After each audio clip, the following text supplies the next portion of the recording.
Hello students, Saraswati शिक्षण सदन agriculture online classes में आपका स्वागत है। तो अपने पढ़ रहे थे क्रीप क्रॉप्स, तो उसके अंदर अपने अब स्टार्ट करते हैं। जो आज की क्रॉप है अपने कपास यानी कि कॉटन। कॉटन जिसे वाइट गोल्ड के नाम से भी जाना जाता है, यानी कि इसे सफ़ेद सोना भी कहते हैं। तो अपने इसको स्टार्ट करते हैं। स्टार्टिंग अपने को आपको मैंने पहले लेक्चर बताया था कि कहाँ से करनी है। सबसे पहले उसका कॉमन नेम, उसका जो सामान्य नेम है वो लिखने हैं। उसके बाद उसका बॉटनिकल क्लासिफिकेशन। बॉटनिकल क्लासिफिकेशन से अपने स्टार्ट करते हैं। सबसे पहले उसका बॉटनिकल नेम। बॉटनिकल नेम क्या है? Gossypium species. बॉटनिकल नेम अपना उसका क्या? Gossypium species. गॉसिपियम स्पीसीज के अंदर उसके बाद उसकी आती है फैमिली। फैमिली है मालवियसी। फैमिली है मालवियसी। उसके बाद है क्रोमोसोम नंबर। क्रोमोसोम नंबर यानी कि इसके अंदर दो हैं क्रोमोसोम नंबर के अंदर भी। एक तो है देसी कॉटन और एक है अमेरिकन कॉटन। देसी कॉटन जिसे सामान्य भाषा में रुई कहते हैं और अमेरिकन कॉटन जिसे सामान्य भाषा में नरमा कहा जाता है, जिनका क्रोमोसोम का नंबर का फर्क है n बराबर 13 और n बराबर 26। अमेरिकन कॉटन यानी कि जिसे नरमा कहते हैं अपने। अब आगे बात चलते हैं। तो इसके बाद इसका आता है ओरिजिन। ओरिजिन यानी कि इंडिया। ओरिजिन क्या है? इंडिया। इसके बाद आगे चलें तो अब ये तो क्या था इसका बॉटनिकल क्लासिफिकेशन। कौन सा? Botanical classification. ये तो बॉटनिकल क्लासिफिकेशन। अब अपने करते हैं कॉटन का क्लासिफिकेशन, यानी कि गॉसिपियम स्पीसीज का क्लासिफिकेशन करते हैं कि गॉसिपियम स्पीसीज है उसको कितने भागों के अंदर बांटा गया है। तो गॉसिपियम स्पीसीज को क्रोमोसोम की संख्या के आधार पर दो भागों में बांटा गया है। उसको स्टार्ट करते हैं अपने क्लासिफिकेशन ऑफ कॉटन, यानी कि गॉसिपियम स्पीसीज। गॉसिपियम स्पीसीज है, इसको आगे दो भागों में बांटा गया है। गॉसिपियम स्पीसीज में पहला है देसी कॉटन, जिसे ओल्ड वर्ल्ड की कॉटन, पुराने विश्व की कपास कहा जाता है। इधर है अमेरिकन कॉटन, जिसे न्यू वर्ल्ड की कॉटन कहते हैं, यानी कि नए विश्व की कपास, पुराने विश्व की कपास। अब देसी कॉटन है, इसे भी आगे दो भागों में बांटा गया है। जो सबसे पहली है वो है गॉसिपियम आर्बोरियम। उसके बाद दूसरी है जो है गॉसिपियम हर्बेशियम। जो दूसरी है वो क्या है? गॉसिपियम हर्बेशियम, यानी कि गॉसिपियम हर्बेशियम। उसके बाद अमेरिकन की बात करें तो गॉसिपियम। उसके बाद अगर अमेरिकन कॉटन की बात करें तो गॉसिपियम हिरसुटम और गॉसिपियम बारबेंडिस। गॉसिपियम बारबेंडस। उसके बाद अब बात करें तो इन दोनों में सबसे, यानी कि इन चारों में सबसे ज़्यादा खेती किसकी होती है? अगर देसी कॉटन की बात करें तो भारत के अंदर सबसे ज़्यादा खेती जो है गॉसिपियम आर्बोरियम की होती है, क्योंकि इसका जो रेशा है वो बहुत ही अच्छा है, वाइट कलर का है, उसकी मजबूती बहुत ही ज़्यादा है और रेशे की लंबाई भी अच्छी है। और अगर गॉसिपियम हर्बेशियम की बात करें तो इसका जो रेशे का कलर है वो मटमैला है, यानी कि प्योर वाइट नहीं है, क्वालिटी रेशे की यानी कि कलर की क्वालिटी नहीं है। उसके बाद रेशे की जो मजबूती है वो भी कम है और जो रेशे की लंबाई है वो भी कम है इसके अकॉर्डिंग। तो इसलिए सबसे ज़्यादा खेती किसकी की जाती है? गॉसिपियम आर्बोरियम की। और यही बात सेम टू सेम किसके अंदर है? अमेरिकन कॉटन यानी कि नरमे के अंदर है। जो गॉसिपियम हिरसुटम है सबसे ज़्यादा खेती इसकी करते हैं भारत के अंदर, क्योंकि इसका जो रेशा है उसकी क्वालिटी बहुत ही ज़्यादा अच्छी है और उसकी जो क्वालिटी है वो क्या है? डाउन है। ये तो आपने क्या था कपास का क्लासिफिकेशन। अब आगे बात करते हैं, अपने क्रॉप को स्टार्ट करते हैं।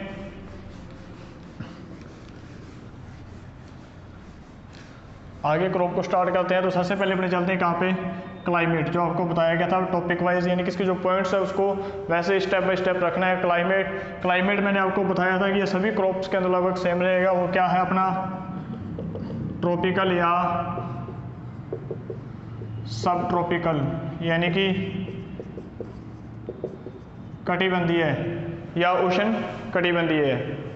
और इसके अंदर अगर टेम्परेचर की बात करें तो ये बात हमेशा थोड़ी सी इंपॉर्टेंट है इसके अंदर, कि जो भी लगभग पौधों की अच्छी ग्रोथ एंड डेवलपमेंट के लिए टेम्परेचर कितना चाहिए, 25 से 30 डिग्री सेल्सियस टेम्परेचर की आवश्यकता होती है ग्रोथ एंड डेवलपमेंट के लिए। ये फिल इन द ब्लैंक्स में ये क्वेश्चन आ सकते हैं, कई बार आई हुए भी हैं। ग्रोथ एंड डेवलपमेंट के लिए 25 से 30 डिग्री। और उसके बाद बोल, यानी कि जिसे गुल्लर कहते हैं या जिसे टिंडा कहते हैं, ये क्या होता है, ये भाई साहब ये होता है, आपको दिखाते हैं, इसे बोल कहते हैं इंग्लिश में। और किताबुक की लैंग्वेज में इसे क्या कहा जाता है, गुल्लर। और अपनी लैंग्वेज में इसे क्या कहते हैं, सामान्य भाषा में इसे क्या कहते हैं, टिंडा। ये इसी के नाम है, कंफ्यूज मत हो, या ना अगर फिल इन द ब्लैंक्स में आ जाता है, बोल आ जाए, गुल्लर आ जाए, इन दोनों में से एक ही नाम आएगा, हो सकता है दोनों ही आ जाएं, तो टिंडा नहीं आएगा, बोल या गुल्लर ही आएगा। तो इसे क्या कहते हैं, बोल या गुल्लर कहते हैं। बोल या गुल्लर बनते समय टेम्परेचर कितना चाहिए, 30 डिग्री सेल्सियस टेम्परेचर चाहिए बोल या गुल्लर बनते समय, यानी कि फ्लावरिंग स्टेज के लिए भी 30 डिग्री चाहिए और बोल बनने के लिए भी कितना, 30 डिग्री सेल्सियस टेम्परेचर अपने को चाहिए। और बोल के ओपनिंग के समय, बोल के ओपनिंग यानी कि बोल के खुलने के लिए कितना टेम्परेचर चाहिए। क्या कई बार क्या होता है कि बोल बन जाते हैं लेकिन वो खुल नहीं पाते, क्यों नहीं खुलते, उसका इफेक्ट है टेम्परेचर।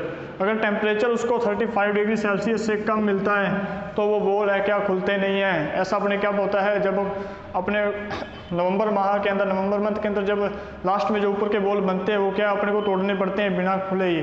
तो क्या यही रीजन है कि उस समय टेम्परेचर है वो क्या है, 35 डिग्री सेल्सियस नहीं मिल पाता है, जिस कारण से वो बोल नहीं खुल पाते हैं।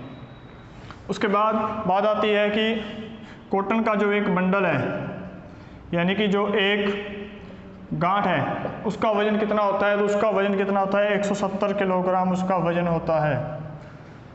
ये बात भी हमेशा ध्यान रखना, अगर जो एक बंडल है यानी कि गांठ का वेट है वो 170 किलोग्राम होगा। उसके बाद अपना क्लाइमेट हो गया। क्लाइमेट के बाद अपना नेक्स्ट पॉइंट था क्या, सोइल।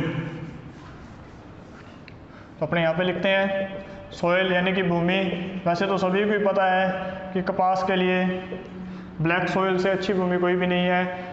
तो ब्लैक सोइल, अगर आपको ब्लैक सोइल नहीं याद रहती है तो इसकी जगह अपने कौन से लिख सकते हैं, बलुई दोमट या दोमट मृदा, लोम या सैंडी-लोम मृदा भी अपने लिख सकते हैं, सैंडी-लोम सोइल भी अपने लिख सकते हैं, जिसका पीएच मान कितना होना चाहिए, 5.5 से 7.0 जिनका पीएच मान होना चाहिए। उसके बाद सोइल के बाद अपने बात आती है वैरायटीज़ की। वैरायटीज़ वैसे आपको पता ही है, देसी कॉटन की अलग होगी, अमेरिकन कॉटन की अलग होगी। अगर देसी कॉटन यानी कि जिसे कि रुई कहते हैं उसकी बात करें तो सबसे पॉपुलर वैरायटी है RG8, जो फिल इन द ब्लैंक्स में भी पूछेगी RG8 किसकी वैरायटी है, जो है कॉटन की, देसी कॉटन की। उसके बाद अमेरिकन कॉटन। अमेरिकन कॉटन के अंदर दो प्रकार की वैरायटीज़ आती हैं। एक तो आती है नॉन बीटी। नॉन बीटी के अंदर जो पहले सबसे ज़्यादा वही होती थी, सबसे पॉपुलर वैरायटी थी, वो था गंगानगर अगेता, या एक और कह दें तो बीकानेरी नरमा। उसके बाद अब बात आती है नॉन बीटी की। बीटी और नॉन बीटी में क्या फ़र्क है, अब बात आती है बीटी की। बीटी और नॉन बीटी में क्या होता है कि जो नॉन बीटी है उसके अंदर पिंक बॉल का अटैक ज़्यादा रहता है, और जब उसके अंदर बीटी का जीन डाला गया यानी कि बैसिलस थुरिएंजाइसिस का जीन डाला गया तो उसके कारण क्या हुआ कि 90 दिनों तक, या इसका असर कितने दिन तक, 90 दिनों तक रहता है बीटी के अंदर, बीटी जीन का असर।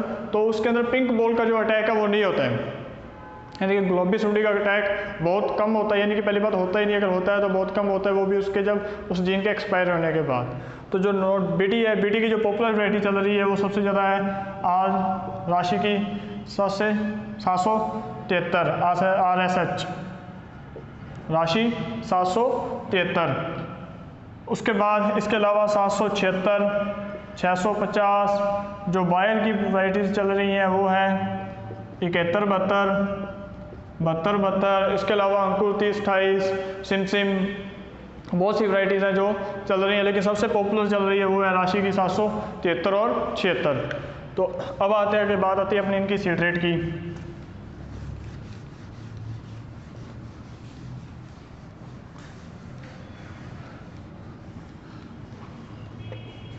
अब वैराइटीज़ तो अपने कर ली, अब आती है बात सीड रेट। सीड रेट है जो देसी कॉटन है, जो अपनी क्या है देसी कॉटन, उसकी सीड रेट रहती है 12 से 15 किलोग्राम पर हेक्टेयर। उसके बाद बात करें अमेरिकन कॉटन की, अमेरिकन कॉटन के अंदर अगर नॉन बीटी ले लें तो उसकी सीड रेट रहती है 15 से 20 किलोग्राम पर हेक्टेयर, और अगर यही बीटी आ जाए तो उसकी सीड रेट रहती है 2 से 3 किलोग्राम पर हेक्टेयर। उसके बाद स्पेसिंग की बात करें, यानी कि उनके बीच के अंतरण की बात करें, यानी कि पौधे से पौधे की दूरी और लाइन से लाइन की दूरी कितनी रहेगी, तो लिखते हैं अपने सबसे पहले जो देसी कॉटन है उसके अंदर रहती है L इंटू एल और P into P. L into L यानी कि 60 सेंटीमीटर, P इंटू पी यानी कि प्लांट से प्लांट की दूरी होगी 45 सेंटीमीटर। और यही बात करें अगर अपने अमेरिकन कॉटन की, तो इसके अंदर L इंटू एल यानी कि 60 सेंटीमीटर और P इंटू पी यानी कि 60 से 75 सेंटीमीटर दूरी रखते हैं। उसके बाद नेक्स्ट चलते हैं आगे।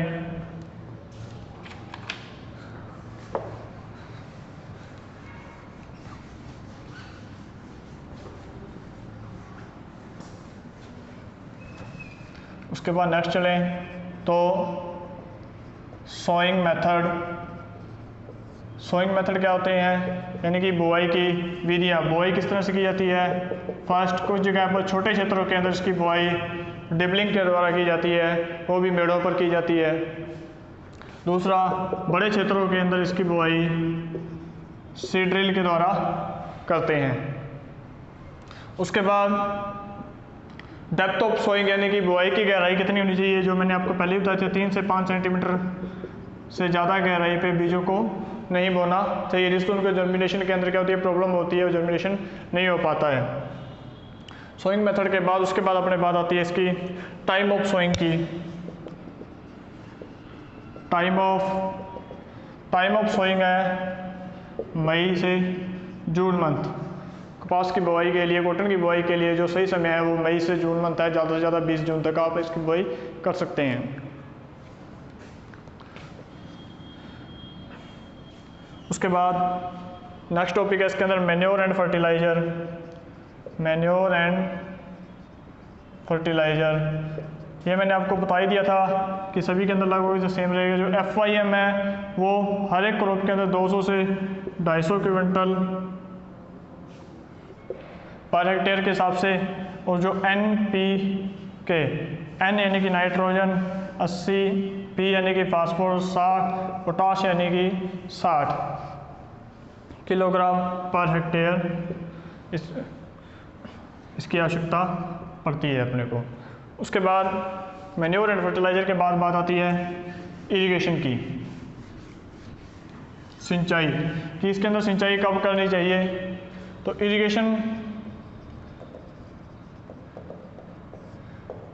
इरिगेशन के अंदर सबसे पहले जो मेनली बात है कि जर्मिनेशन के समय पूरी भूमि के अंदर नमी होनी चाहिए, यानी कि जो सोइल है वो पूरी वेट होनी चाहिए, जिससे जर्मिनेशन क्या होता है अच्छा होता है। उसके बाद ध्यान रखने की बात यह है कि जब भी फ्लावरिंग स्टेज आती है और या फिर बॉल मेकिंग स्टेज आती है, यानी कि फूलों के निकलते समय और गुल्लर यानी कि टिंडे के बनते समय भूमि के अंदर पर्याप्त मात्रा में नमी होनी चाहिए, यानी कि उस समय सिंचाई करनी चाहिए। बहुत ही वो क्या है आवश्यक है, वो इसकी क्या एक सबसे क्रिटिकल स्टेज है।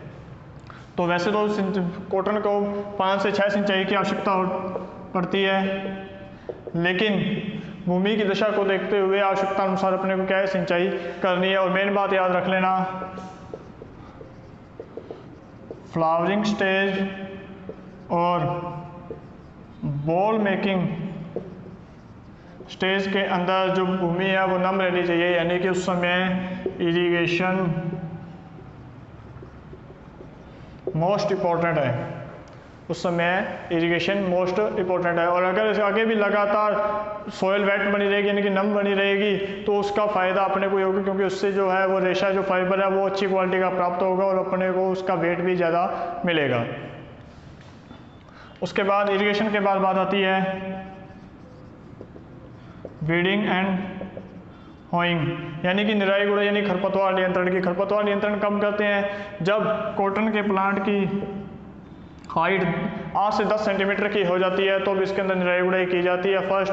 और सेकंड, जब फर्स्ट इरिगेशन के बाद सेकंड निराई गुड़ाई यानी कि वीडिंग होइंग करते हैं। उसके बाद वीडिंग होइंग के बाद बात आती है पिकिंग की, यानी कि चुनाई।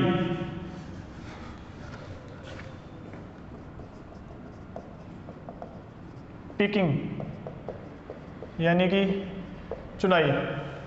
कपास की चुनाई बाय हैंड यानी कि हाथों के द्वारा की जाती है। कुछ जगहों के ऊपर कुछ विकसित देशों के अंदर ये मशीन द्वारा करते हैं, लेकिन उसमें क्या है कि जो इसके फसलों के अवशेष हैं यानी कि जैसे कि पत्तियां हैं वो इसके साथ आ जाती है, जिससे उसकी क्वालिटी क्या हो जाती है, डाउन हो जाती है। तो ज़्यादातर अपने भारत के अंदर इसकी जो पिकिंग है वो हाथों के द्वारा ही की जाती है। अब बात करते हैं अपने देसी कॉटन की। जो देसी कॉटन है उसके अंदर 8 से 12 बार क्या है, पिकिंग की जाती है। 8 से 12 बार पिकिंग करते हैं, वो भी 3 से 5 दिन के अंतराल पर। यानी कि एक बार पिकिंग करने के बाद उसका यानी कि एक बार चुनाई करने के बाद 3 या 5 दिन बाद दोबारा उसी खेत के अंदर चुनाई की जाती है। क्यों? क्योंकि जो देसी कॉटन है वो बहुत ही जल्दी खिल जाती है, यानी कि बहुत जल्दी उसके गुल्लर हैं जो बॉल हैं वो यानी कि ओपन हो जाते हैं और बहुत ही जल्दी वो नीचे जड़ जाती है। तो इसीलिए जितनी वो खिलती है उसको बार बार उसकी चुनाई करनी पड़ती है। इसीलिए इसके अंदर पिकिंग करने की जो अवस्था है वो बहुत ज़्यादा है। 8 से 12 बार अपने को पिकिंग करनी पड़ती है, मेहनत करनी पड़ती है। और उसके बाद अगर बात करें अमेरिकन कॉटन की, अमेरिकन कॉटन के अंदर क्या होता है, 3 से 4 पिकिंग की आवश्यकता होती है। और हर पिकिंग यानी कि हर चुनाई के बीच में 10 से 12 दिन का अंतर होता है। 10 से 12 दिन का अंतर होता है। ये तो थी अपनी पिकिंग यानी कि चुनाई, वो अपने हाथों द्वारा करते हैं। उसके बाद बात आती है इल्ड की। तो अपने को जो है देसी कॉटन अगर सिंचित क्षेत्र है, लगभग ज़्यादातर इसकी सिंचाई वहीं और खेती वहीं होती है जहाँ पे सिंचाई उपलब्ध होती है। सिंचित क्षेत्र के अंदर अपने को देसी कपास से 25 से 35 क्विंटल प्रति हेक्टेयर उपज की प्राप्ति होती है। और वहीं बात करें अमेरिकन कॉटन की, तो अमेरिकन कॉटन की अपने को 20 से 30 क्विंटल प्रति हेक्टेयर उपज की प्राप्ति होती है। लेकिन अपने गंगानगर को यहाँ पर देखा जाए तो अपने यहाँ पे लगभग 6-7 की एवरेज पड़ती है प्रति बीघा के हिसाब से। तो उस हिसाब से अपने को 30 से 40 क्विंटल प्रति हेक्टेयर के आसपास अपने को उपज की प्राप्ति होती है। लेकिन अपने को ऑल एवरेज निकालनी है तो जो निकली हुई ऑल एवरेज है वो अपनी 20 से 30 क्विंटल प्रति हेक्टेयर अपने को क्या है उपज की प्राप्ति होती है। उसके बाद बात आती है पेस्ट एंड डिजीज मैनेजमेंट की। तो मैं आपको बता दूं कि सबसे ज़्यादा जो देसी कॉटन है उसके ऊपर जो मेजर कीट है वो कौन सा है, पिंक बॉल, यानी कि गुलाबी सुंडी। यह क्या करता है, इस बॉल के अंदर क्या कर लेता है, छेद बना लेता है और उसके अंदर घुस जाता है और इसके अंदर से जो अपना फाइबर यानी कि उसके अंदर जो ग्रेन यानी कि जिसे बिनोला कहते हैं उसे खाकर यानी क्या कहते हैं थोथला कर देता है, जिससे उसका वेट नहीं बनता है और जो उसकी क्वालिटी है वो क्या हो जाती है, डाउन हो जाती है। जो इसके अंदर जो बिनोला होता है यानी कि जो इसका ग्रेन है उसको क्या कर देता है, ये खा जाता है, यानी कि अंदर से उसको खा जाता है, जिसका इसका वेट नहीं बनता है और इसकी जो क्वालिटी है वो डाउन हो जाती है। तो इसके कंट्रोल के लिए अपने यहाँ पर नए टेक्निकल बहुत से आए हुए हैं, जैसे कि कोलाजिन के नाम से जो बिकता है, जिसके अंदर डायमाइड साल्ट होता है। उसके बाद एक और जो प्रोक्लेम, जिसके अंदर क्या है, इमामेक्टिन पाया जाता है, बेंजोइड इमामेक्टिन साल्ट पाया जाता है। उसके अलावा ट्रेसर, इन सभी जो नए टेक्निकल इनका उपयोग किया जाता है इसको कंट्रोल करने के लिए। लेकिन आजकल क्या है, जो सब लोग क्या करते हैं, अमेरिकन कॉटन को ही ज़्यादा बुआई करते हैं, या तो इसके अंदर क्या है, बीटी जीन पाया जाता है, जिस कारण से अपने को इन स्प्रेयों की इंसेक्टिसाइड करने की आवश्यकता नहीं पड़ती है, क्योंकि उसके अंदर जो बीटी जीन है वो खुद ही इस पिंक बॉल का अटैक नहीं आने देता है। तो अब बात आती है कि पिंक बॉल का अटैक नहीं होता है, तो अमेरिकन कॉटन के अंदर सबसे ज़्यादा अटैक किसका आ रहा है अब? थ्रिप्स, जैसिड और एफिड। उसके बाद एक और सबसे मोस्ट वाइट फ्लाई, सफ़ेद मक्खी। थ्रिप्स का अटैक आ रहा है, जिसे भी कंट्रोल किया जा सकता है, कर भी लेते हैं, लेकिन सबसे ज़्यादा जो अटैक है वाइट फ्लाई का है, जिसको कंट्रोल करना बहुत ही मुश्किल है, यानी कि कुछ हद तक कंट्रोल कर सकते हैं, पूरा कंप्लीटली कंट्रोल इसका अभी तक नहीं हो पाया है। तो इसके लिए भी बहुत सारे टेक्निकल आ रहे हैं जिनका अपने उपयोग कर रहे हैं, जैसे कि अब बाजार के अंदर पोलो साल्ट आ रहा है। पोलो यानी कि उसके अंदर डाइफेंथ्रोन 50% पाया जाता है, जो वाइट फ्लाई के अडल्ट को मारता है। उसके बाद अब लैनो, जिसके अंदर पायरेक्सिप्रोन पाया जाता है, जो 10% होता है, वो क्या करता है, जिसके एग्स हैं, यानी कि इसके जो निम्फ हैं, उनको मारने का काम करता है। इस प्रकार से बहुत से टेक्निकल आ रहे हैं, ऊलाला आ रहा है, पनामा आ रहा है, एसएलआर आ रहा है, मोमेंटो आ रहा है, बायर का। तो इस तरह से इन टेक्निकल का उपयोग, इन नई दवाइयों का उपयोग किसके लिए अंदर किया जाता है, इनको वाइट फ्लाई के कंट्रोल के लिए अपने कर रहे हैं। उसके अलावा इसके अंदर डिजीज़ की बात करें तो डिजीज़ के अंदर सबसे पहले इसके अंदर जो कॉटन के अंदर आती है वो है तो विल्ट, जो शुरू में आती है, उकटा रोग कहते हैं, जिस कारण से पौधे और जर्मिनेशन के समय क्या है, मुरझा जाते हैं। इनके कंट्रोल के लिए जितनी भी डिजीज़ हैं उनके कंट्रोल के लिए किसका उपयोग किया जाता है, फंगीसाइड का उपयोग करते हैं, जो मैंने आपको शुरू में बताया था कि जितने भी इंसेक्ट हैं उनके कंट्रोल के लिए इंसेक्टिसाइड का उपयोग किया जाता है, यानी कि जो पेस्ट है, यानी कि पेस्टिसाइड। और उसके बाद जो जितने भी डिजीज़ हैं उनके कंट्रोल, यानी कि डिजीज़ फंगस से फैलते हैं और फंगस के कंट्रोल के लिए फंगीसाइड का उपयोग करते हैं, जैसे मैंकोजेब, प्रोपिकोनाजोल, डाइफेनाकोनाजोल, ये सारे क्या हैं, फंगीसाइड हैं, जो आपको अपने प्रैक्टिकल के अंदर अपने को दे देंगे। Okay, thank you.